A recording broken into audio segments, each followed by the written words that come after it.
अनोखा बंटवारा। एक जंगल में एक गीदड़ और एक गीदड़ी बड़े प्यार से रहते थे।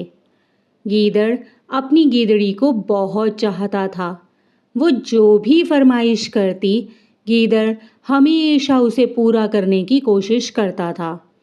एक दिन गीदड़ी ने कहा, प्रिय, आज मेरा मछली खाने का मन कर रहा है। क्या तुम उसकी व्यवस्था कर सकते हो? गीदड़ बोला, यदि मन कर रहा है तो मैं आज ही तुम्हें मछली खिलाऊंगा। ये कौन सी बड़ी बात है। और यह कहकर गीदड़ चल दिया। नदी की ओर जाते समय वह सोच रहा था, अरे, मैंने अपनी पत्नी से कह तो दिया, लेकिन उसे मछली खिलाऊंगा कैसे? मुझे तो मछली का शिकार करना तक नहीं आता, और अब अगर उसकी इच्छा पूरी नहीं की तो मुझे ताने दे देकर मार डालेगी। यही सोचते सोचते गीदड़ नदी किनारे पर जा पहुंचा और एक ओर बैठकर नदी में उछलती कूदती आती जाती मछलियों को ललचाई नजरों से देखने लगा। एक बार तो उसका मन किया कि नदी में ही कूद पड़े और पलक झपकते ही 2-4 मछलियां उठा लाए, लेकिन जैसे ही उसकी नजर नदी के उछलते तेज बहाव वाले पानी पर पड़ी तो उसका सारा जोश ठंडा हो गया। पानी में उतरने की बात सोचने से ही वह इतना डर गया कि वह नदी के किनारे काफी दूर एक पेड़ के नीचे आकर बैठ गया और वहां बैठकर वो कोई युक्ति सोचने लगा, कोई ऐसा तरीका जिससे मछली भी मिल जाए और जान का खतरा भी न रहे। तभी उसकी नजर एक ऊद बिलाव पर पड़ी, जो अपने साथी के साथ एक बड़ी मछली का शिकार करके उसे किनारे पर लाने की कोशिश कर रहा था।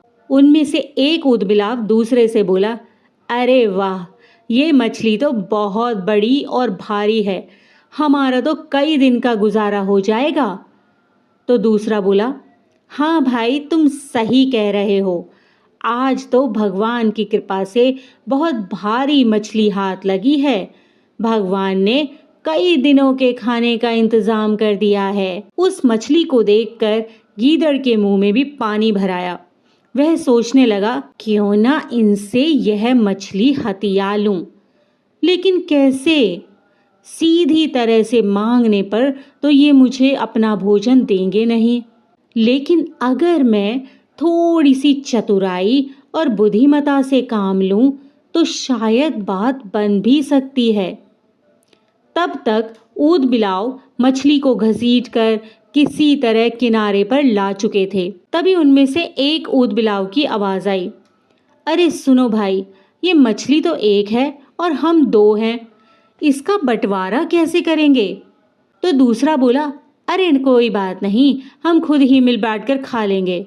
तो दूसरा बोला, देख भाई, यदि हम खुद ही बंटवारा करेंगे तो दोनों के दिल में यह खटक रहेगी कि शायद दूसरे ने ज्यादा मछली ले ली है।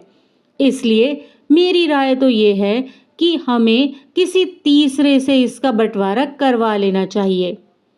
गीदड़ ने जब ये बात सुनी तो उसके मन में खुशी की लहर दौड़ गई। वो बहुत खुश हो गया और किसी बड़े बूढ़े बुजुर्ग की भांति उनके सामने आकर खड़ा हो गया और बोला, अरे भाई लोगों, क्या सोच रहे हो? तभी उनमें से एक ऊद बिलाव बोला, बाबा, सोच क्या रहे हैं? बात दरअसल ये है कि हमने एक मछली का शिकार किया है। अब ये मछली तो एक है और हम 2 हैं, तो अब ये सोच रहे हैं कि इसका बंटवारा कैसे किया जाए। दूसरा ऊद बिलाव तभी बोला, बंटवारा तो कोई तीसरा ही कर सकता है भैया। ठीक कहते हो भाई, देखो, अगर तुम ठीक समझो तो मैं तुम दोनों के बीच इस मछली का बंटवारा कर सकता हूँ। अपना तो काम ही है दूसरों के फैसले करवाना और दूसरे के झगड़ों को खत्म करना, और मेरा तो स्वभाव ही है कि किसी को भी मुश्किल में पड़े हुए नहीं देख सकता। अब गीदड़ धीरे धीरे अपना रंग दिखाने लगा था। तभी एक ऊद बिलाव बोला, हाँ हाँ ठीक है भैया, हमें इसमें कोई ऐतराज नहीं है। दूसरे ने भी उसकी हाँ में हाँ मिलाई और कहा, हाँ हाँ हाँ, ये ठीक रहेगा। वाह वाह, मित्रता हो तो ऐसी, किसी ने ठीक ही कहा है, एक ने कही और दूसरे ने मानी, कहे कबीर दोनों ज्ञानी। राजी राजी तो बड़ी बड़ी समस्याएं हल हो जाती हैं, और भोजन तो यूं भी सबको मिल बांट कर ही खाना चाहिए। एक दूसरे पर विश्वास करना चाहिए। प्रेम के सिवा इस संसार में और रखा ही क्या है। गीदड़ ने एक बहुत ही समझदार और सुलझे हुए बुजुर्ग की भांति यह सारा ज्ञान उन दोनों ऊदबिलावों को दे दिया, और तब वह बोला, अभी तुम यहीं इंतजार करो, मैं अभी मछली काटने का कोई औजार ढूंढ कर लाता हूँ, ताकि दोनों में बराबर बराबर बंटवारा कर सकूं। ऊदबिलाव वहीं बैठ गए और बोले, हाँ हाँ भैया जाओ, हम यहीं बैठकर तुम्हारा इंतजार करते हैं। गीदड़ ने नदी की ओर आते वक्त एक किसान को देखा था, जो अपने खेत के किनारे चारपाई पर लेटा हुआ फसल की रखवाली कर रहा था। उसके पास ही चारपाई पर एक लाठी और साथ में एक दरांती रखी थी। भागता भागता गीदड़ वहीं पहुंच गया जहां किसान सो रहा था। गीदड़ ने चुपके से उसकी दरांती उठाई और वापस चल दिया, और आते हुए बोला, वाह मिल गया, अब बन जाएगा अपना भी काम।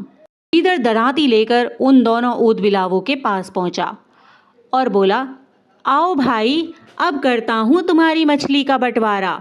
अब तुम्हें कोई शिकायत नहीं रहेगी कि किसे कम मिला है और किसे ज्यादा मिला है।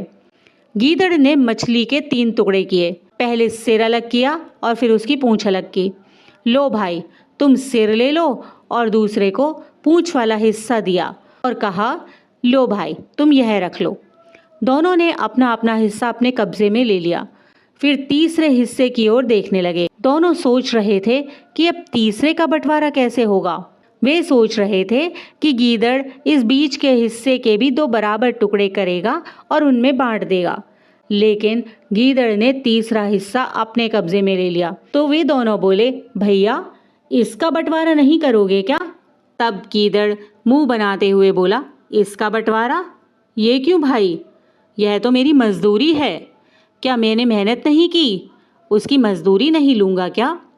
परिश्रम का फल तो सभी को मिलना चाहिए। तुम इस मछली को पानी से निकाल कर लाए हो तो क्या हुआ, मैंने भी तो तुम्हारे साथ मेहनत की है। यह कहते हुए गीदड़ ने बीच वाला टुकड़ा अपने मुंह में दबाया और चलता बना।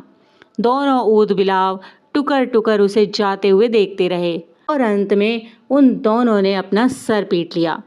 भैया, अगर हम आपस में ही मिलकर अपना बंटवारा कर लेते तो कितना अच्छा होता। बीच का हिस्सा तो वो ले गया और यह पूंछ और सिर हमें दे गया। किसी ने ठीक ही कहा है कि आपसी फूट का फायदा कोई तीसरा ही उठा लेता है।